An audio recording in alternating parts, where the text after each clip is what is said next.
September 30ರವರೆಗೂ Darshan ಸೇರಿದ ಹಾಗೆ 17 ಮಂದಿಗೆ ಸದ್ಯ ಜೈಲೇ ಗತಿ. ಪತಿ ದರ್ಶನ್ರನ್ನ ನೋಡೋದಕ್ಕೆ ವಿಜಯಲಕ್ಷ್ಮಿ ಅವರು ಮತ್ತೊಂದು ಕಡೆ ಜೈಲಿಗೆ ಇವತ್ತು ಬಂದರು. ಸೆಪ್ಟೆಂಬರ್ 30ರವರೆಗೂ ಈಗ ಅವರ ಏನದು ಜುಡಿಷಿಯಲ್ ಕಸ್ಟಡಿ ಅವಧಿ ಮುಂದುವರಿಕೆ ಆಗಿದೆ.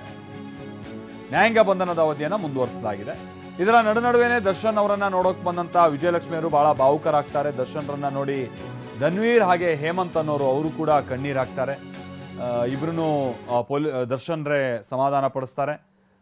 ದರ್ಶನ್ಗೆ ಹಣ್ಣು ಹಾಗೆ ಬೇಕರಿ ತಿಂಡಿಗಳನ್ನು ವಿಜಯಲಕ್ಷ್ಮಿ ತಂದಿದ್ದಾರೆ ಅನ್ನುವಂಥದ್ದು ಗೊತ್ತಾಗ್ತಾ ಇದೆ. ಇಲ್ಲಿ ನೋಡ್ತಾ ಇದೀವಿ ನೋಡಿ, ವಿಜಯಲಕ್ಷ್ಮಿ ಅವರು ಆಮೇಲೆ ಧನ್ವೀರ್ ಜೊತೆಗೆ ಹೇಮಂತ್ ಇವರೆಲ್ಲ ಇವತ್ತು ದರ್ಶನ್ರನ್ನ ನೋಡೋಕ್ಕಂತ ಬಂದಿರ್ತಾರೆ.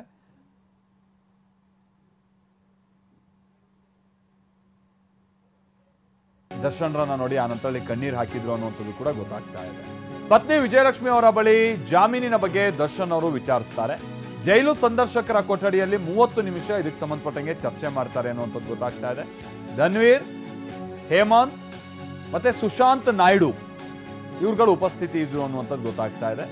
ಧನ್ವೀರ್, ಹೇಮಂತ್, ಸುಶಾಂತ್ ನಾಯ್ಡು ಆಮೇಲೆ ವಿಜಯಲಕ್ಷ್ಮಿ ಅವರು ಎಲ್ಲ ಸುಮಾರು 30 ನಿಮಿಷಗಳ ಕಾಲ 4 ಮಂದಿನೂ ಕೂತು ಮಾತನಾಡಿದ್ದಾರೆ ಅನ್ನುವಂಥದ್ದು ಗೊತ್ತಾಗ್ತಾ ಇದೆ. ಏನು ಎತ್ತ ಅನ್ನುವಂಥದ್ದನ್ನೆಲ್ಲ ಮುಂದಿನ ಕಾನೂನು ಹೋರಾಟ ಹೇಗಿರಬೇಕು ಮತ್ತೊಂದು ಇದೆಲ್ಲದ್ರ ಬಗ್ಗೆನೂ ಕೂಡ ಚರ್ಚೆ ಆಗಿದೆ ಅನ್ನುವಂಥ ಸಂಗತಿ ತಿಳಿದು ಬಂದಿದೆ.